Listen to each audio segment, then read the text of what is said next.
Hello everyone and welcome back to another tutorial for the WWE 2K25 game. In this video, I'm going to show you how you can enable or disable subtitles within this game. So let's get started right away. First of all, open up the game on your device, and once you are taken into the main menu, scroll all the way to the right until you are taken into Extras page. From here, choose the gameplay option, and within this, scroll all the way down and you will eventually see subtitles.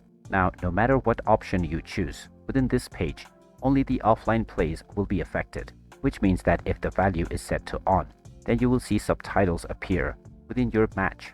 And if you choose the off option, then you will not see any subtitles, and there is no effect within the online mode, no matter what value you choose. After choosing your desired option, you can go to the save menu and then save your changes. And now you can start playing your desired match with your desired subtitle setting. And there you have it. That is how easy it is to change the subtitle settings within the WWE 2K25 game.